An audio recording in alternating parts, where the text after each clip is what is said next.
ini Mbak atau Mas ya? Mas Isur, pertanyaannya menyadari kekurangan tapi masih ada pikiran untuk keberlimpahan secara materi. Ini bagaimana Mas Hmm, Riko? ya bisa aja. Intinya tidak ada yang salah dengan keinginan kalau basisnya bukan pendaman kekurangan. Keinginan akan tetap ada, tapi kita akan merasa keinginan itu bukan keinginan pribadi. Intinya itu. Jadi keinginannya itu tidak terasa berat, tapi ringan. Bisa bedain nggak antara keinginan yang berat, yang menggebu dengan keinginan yang Ya, ringan? Jadi itu bisa setelah mau kejadian, mau nggak kayak otomatis kayak bodo amat gitu loh. Nah, Oh. bedanya itu. Kalau kita mau membedakan itu. Kalau keinginan yang muncul dari samskara itu rasanya berat, Hmm. kayak menggebu-gebu. Oke? ya Oke. Ya. siap. Ini sudah ya, semoga ini Mas Isurnya hari ini online atau enggak. Kalau masih belum jelas bisa raise hand Mas Isurnya. Ya, Mas Isur itu Selanjutnya ya, Mas Suryana itu orang Saya yang masa? loh. sama. Wah, Mas Heri tuh saya kan pernah. Oke, oke, berarti oke. ini tanpa sengaja saya bisa langsung hand. Ya inilah, Mantap, inilah mantap. bentuk kesadaran maksudnya. Hmm. Oke, oke. Ayo, Mas Andi silakan Mas Andi. Udah di unmute belum ya? Mas Andi, Mas Andi tolong di unmute dong. Sudah. Oke. Selamat malam Om Riko. Halo, oh Andianu, Andi Iya ini Sragen, jangan Mas. takut Andi. Mas, Oh, hafal ini suaranya Bahas Mas. tanpa wah. pintu aja. Ya, ini Oh, sebagai on cam di, oh iya siap Om. on cam lah. Saya nggak ada yang on cam dari tadi. Ya sebagai orang awam ini Om Mm-mm. mau tanya kalau misalnya tadi terkait dengan menyadari kesadaran ya Om ya, berarti itu kayak CCTV gitu ya Om ya. Misalnya kayak kita ngelihat Ah, diri kita dari view angle-nya CCTV gitu ya Om ya. bisa dibilang gitu. Kalau untuk awal-awal bisa dibilang gitu. Hmm. Kalau yang aslinya itu adalah ruang yang melingkupi CCTV dan objek yang dilihat. Oke. Oke? Oke, siap Om. Terus yang kedua Om, yang kedua itu kayak mimpi. Mimpi itu kan kita sebagai pengamat ya Om ya. Kalau saya sih kayak gitu ya. Nggak tahu kalau orang lain ya. Kalau saya itu bukan sebagai pelaku mimpi, tapi saya itu sebagai pengamat. Nah, itu apakah kita bisa disebut sebagai kesadaran yang mengamati Andi yang lagi bermimpi itu? Bisa. Jadi kalau kita berhasil menyadari kalau kita sedang mimpi, Hmm. berarti kita ada di fase lucid dream. Hmm. Bisa dikatakan. Jadi lucid dream bisa Oke. dipakai sebagai latihan untuk kesadaran. Tapi kalau orang Oke. mimpi biasa, ya dia pasti larut ke dalam mimpinya. Dia mengira dia adalah karakter Rico yang sedang ada di dalam mimpi. Oke. Nah, kalau ini Jadi bukan lucid dream ketika sih Om. Hmm. oh Ini Vivi, bukan lucid. Gini, jadi kalau lucid dream kita menyadari Om, kayak gini lah lagi zoom, itu menyadari kan kalau ini lagi zoom. Kalau ini itu mimpi, tapi angle kita melihat mimpi itu seperti kita ngelihat film Om. Kayak kita sama. ngelihat film sama ya. Sama, kalau lucid dream itu kan ada dua tipe kan. Tipe pertama itu kalau kita masuk ke dalam mimpinya. Awal-awal kita sadar kalau kita sedang mimpi. Oh, ini aku mimpi. Nah, itu kita Oke. punya dua pilihan. Kita mau mundur hadir sebagai kesadaran atau kita mau masuk ke dalam mimpi, kemudian bermain-main di dalam mimpinya. Oke. Sama. Oke. Paling enak Oke. ya kita hadir sebagai kesadaran, nggak usah terikat di mimpinya. Itu bisa buat latihan. Tapi kalau kita maju ke depan, ikut bermimpi, ya nggak jadi latihan. Oke, karena ya itu saya kan kadang kalau misalnya lagi ada sesuatu yang gak nyaman dulu ya Om ya, sebelum yang di Malang itu, jadi hampir setiap hari saya itu mimpi Om, mimpi terus sesuatu yang gak enak. Saya identifikasi memang ada kecemasan tertentu ya Om ya, ada kecemasan tertentu. Nah itu mimpi terus. Nah apakah mimpi itu bisa jadi manifestasi dari pikiran kita nggak bisa terwujud gitu Om. Misalnya saya pingin uang 5 juta, tapi nggak bisa tuh di kehidupan nyata. Tapi di mimpi itu malah terwujud gitu loh Om. Jadi gini, mimpi itu bisa dipakai katarsis oleh sistem tubuh kita. Ketika pendamanya sudah terlalu berat dan menurut tubuh kita sudah saatnya untuk dikeluarkan sedikit biar kita nggak gila, nah itu bisa mimpi dipakai untuk katarsis. Contohnya gini, misal ada seseorang waktu kecilnya itu dia tabrakan sama adik.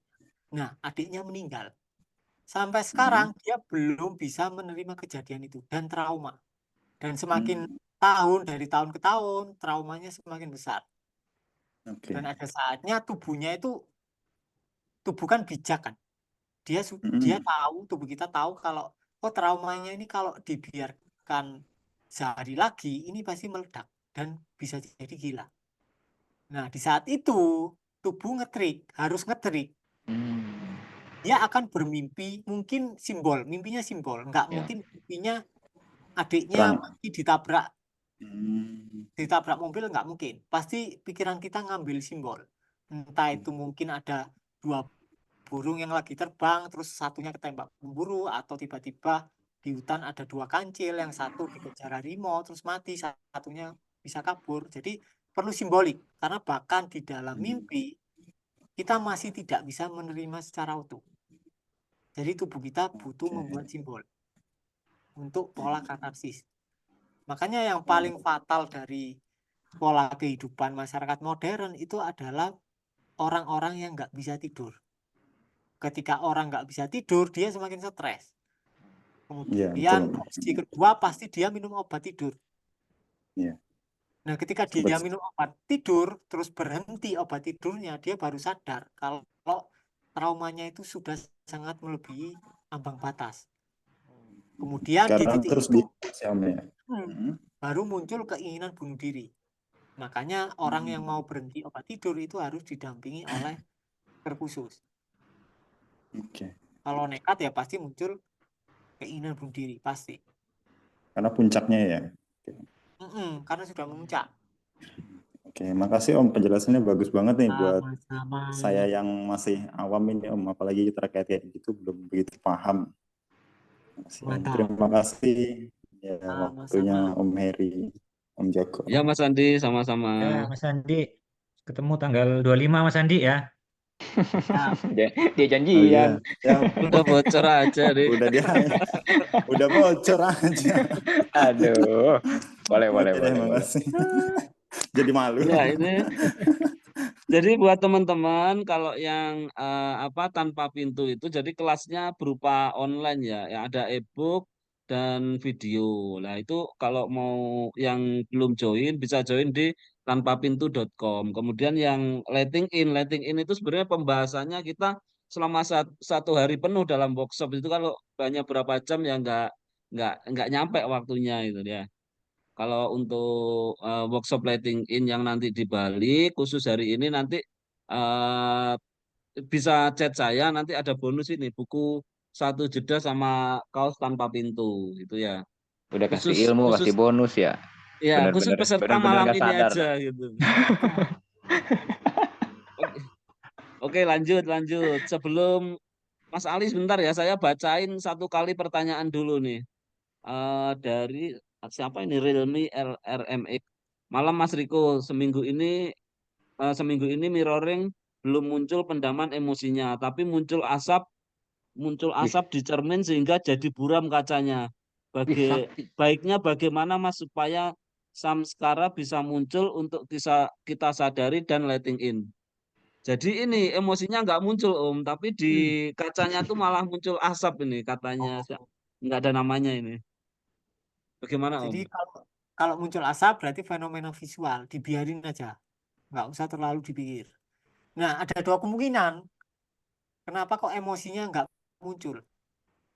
Entah yang pertama adalah postur kita tertutup. Postur tertutup itu artinya entah tangan kita menjilangkan kayak gini, entah kaki kita rapat. Nah, ketika kaki rapat itu menghalangi energi untuk muncul. Untuk pakai sku dulu itu ya? Apa? sama caseku dulu itu yang pertama enggak? Sama. Jadi Om Hari itu dulu mirroring sampai berapa hari? 5 hari. 5 hari tapi nggak muncul apa-apa. Ternyata kakinya rapat. Padahal harus dibuka. Itu. Jadi kalau kalian mirroring dibuka aja. Kalau emosinya tetap nggak muncul pas mirroring, ya pasti nanti muncul di dalam kehidupan sehari-hari. Jadi kalian tetap harus waspada. Eling lan waspada. Wis. Itu. Intinya Oke? itu. Intinya itu. Oke, siap. Kalau masih belum jelas, resen Pak ya atau Bu ini. Kemudian lanjut ke Pak Ali, silakan Pak Ali.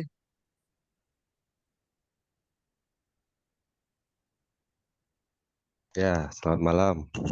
Selamat malam. Selamat malam. Ya, selamat malam Mas Hari, Om Riko, Mari, Om Joko, dan kawan-kawan semua. Terima kasih Ya. atas kesempatannya. Iya, ini izin bertanya Om Riko mengenai keseharian saya. Jadi gini, sebelum saya lihat di Om Riko di Ngaji Roso atau di TikTok atau di mana itu kan saya orangnya panikan ya Om ya. Jadi untuk setiap hari itu ada kendala apa itu pasti celak gitu kan. Rasa itu kalau misalnya negatif itu langsung waduh, yo gak iso mari yo Pak gitu-gitu. Nah, ketika saya praktekkan letting in ataupun mirroring kayak mirroring gitu ya. Nah, itu perlahan-lahan itu ada rasa kayak damai gitu. Jadi panikan itu udah mulai berkurang gitu loh, alhamdulillah.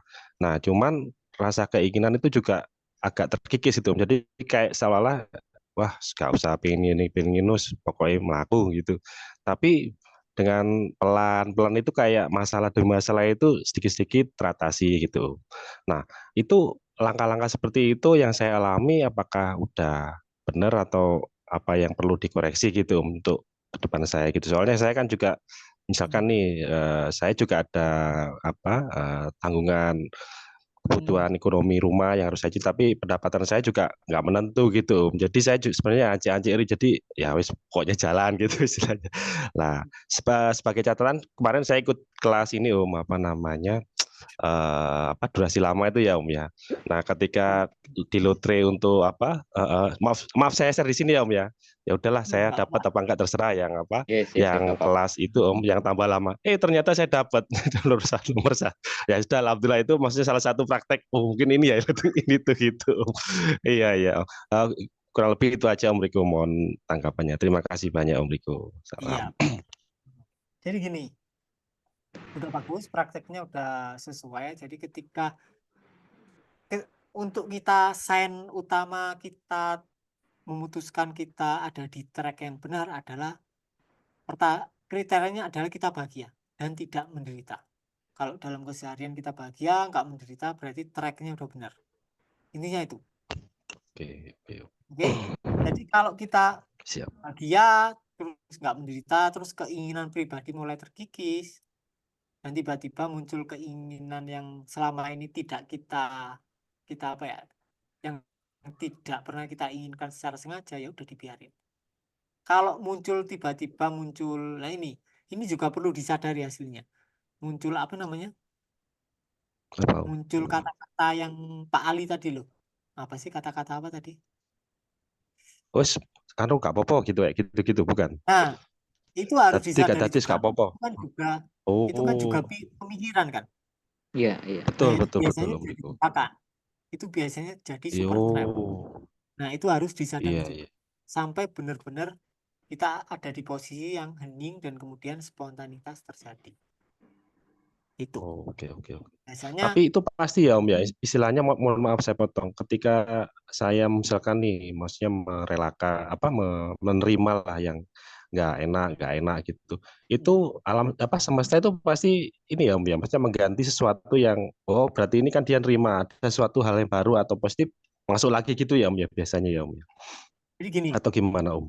kalau kita mau menjelaskan mekanisme urutannya, ketika kita Iya. menerima, kita hadir sebagai semesta. Semesta itu sendiri. Oke? Ketika kita hadir sebagai semesta, maka ya ketidakterbatasan. Dan pasti apa yang jalur yang dibuat oleh semesta itu lebih sempurna daripada jalur yang diinginkan oleh pribadi kita. Karena Oke, pribadi oke, kita oke. terbatas, semesta tidak terbatas, atau kesadaran itu sendiri tidak terbatas. Itu. Jadi Baik, kalau baik.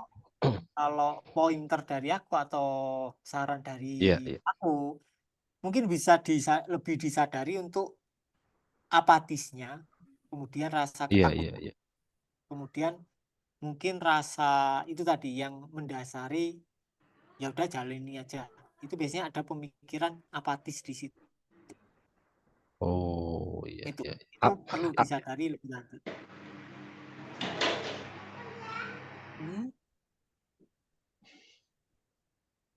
Apatis itu rasa ketidakberdayaan. Iya, iya, iya. Betul, betul, Om. Itu harus disadari. Itu. Oke, oke, Om. Oke, oke, Om. Terima kasih, Om Riko, Ya, penjelasannya. Terima kasih. sama-sama.